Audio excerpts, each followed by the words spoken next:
अदानी उद्योग समूह ने जो विदेश से कच्चा खाद्य तेल आयात किया, उसका असर सोयाबीन के दाम पर बहुत बुरी तरह से पड़ा है। पिछले साल किसानों ने 9,000 रुपये क्विंटल दाम से सोयाबीन बेचा था, लेकिन इस साल 4,000 तक सीमित रह गए। 2000 साल में, इसका मतलब 24 साल पहले हम 4,000 रुपये से दाम पे सोयाबीन बेचते थे। आज वही 24 साल के बाद भी अगर वही दाम मिलेगा तो लागत 10 गुना बढ़ गई है।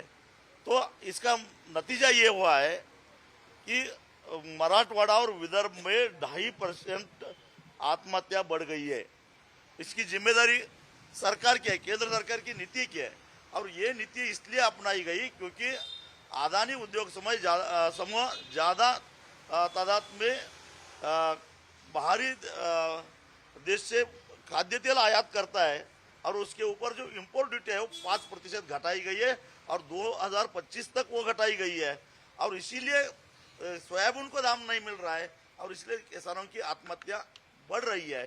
कोल्हापुर जिले में एक जो बांध है नदी पे, वेदगंगा नदी पे, उसके ऊपर एक अदानी का प्रोजेक्ट आ रहा है और वो प्रोजेक्ट के जरिए 8,300 करोड़ का जो प्रोजेक्ट है उसमें 2,2100 मेगावाट की बिजली बननी जा रही है और वो पूरा का पूरा पानी अरबी समुद्र में जा रहा है। इसका मतलब किसानों का बहुत नुकसान होगा। जो कर्नाटक का को पानी देने की हमारी जिम्मेदारी है, उसका मतलब बाकी जो कालमावाड़ी या राधानगरी या अन्य जो हमारे बांध है उसमें से पानी देना पड़ेगा, तो सिंचाई को पानी कम पड़ेगा। वहाँ एक तो पीने के लिए पानी नहीं मिल रहा है और अदानी जैसे उद्योगपतियों को खुश करने के लिए दिल्ली से ये नीतियाँ जो निर्धारित हो रही है उसके खिलाफ सबको मिल के लड़ने की आवश्यकता है। इसलिए मैं उद्धव जी को मदद मांगने आया था, क्योंकि उन्होंने मुंबई में अदानी उद्योग समूह के खिलाफ, धारावी के खिलाफ जो आंदोलन किया है, तो इसका मतलब अदानी का जो इन्फ्लुएंस शहर में हो रहा है वो गांव में भी हो रहा है। इसलिए गांव के और शहर के लोग मिलके लड़ना चाहिए, इसलिए मैं मिला था। अडानी के मुद्दे पे मदद मांग रहे हैं, राजकीय भूमिका आपकी अलग है, ना आप इंडिया अलायंस के साथ है ना महाविकास आघाड़ी के साथ। क्योंकि हमने देखा है, हम गठबंधन करके देखा है कि जब नीतियां निर्धार होती है तो किसानों को बेदखल किया जाता है। इसलिए हमने तय किया है कि अपने बलबूते हम चुनाव लड़ेंगे। लेकिन सीट शेयरिंग के फॉर्मूले पे कुछ चर्चा हुई क्या?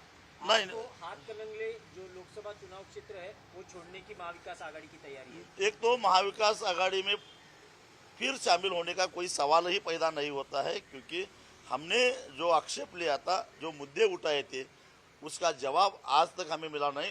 2 साल पहले हमने गठबंधन छोड़ा था और उसमें जो मुद्दे उठाए थे, 6 पन्ने का जो लेटर मैंने शरद पवार जी को लिखा था, उसका जवाब मुझे अभी तक नहीं मिला।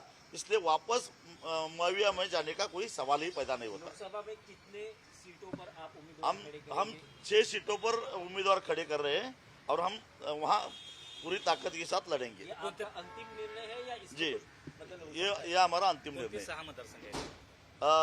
हाथकणंगले जहाँ मैं खुद लड़ता हूँ, कोल्हापुर, सांगली 2019 में हम लड़े थे, माढ़ा 2014 में हम लड़े थे और परभणी और बुलढाणा। देश विदेशातील प्रत्येक घडामोडींचे लाईव्ह अपडेट मिळवण्यासाठी आता साम टीव्हीच्या सर्व सोशल मीडिया प्लॅटफॉर्मला लाईक, फॉलो आणि सबस्क्राईब करा। तसंच सर्व नोटिफिकेशनसाठी बेल आयकॉन प्रेस करायला विसरू नका।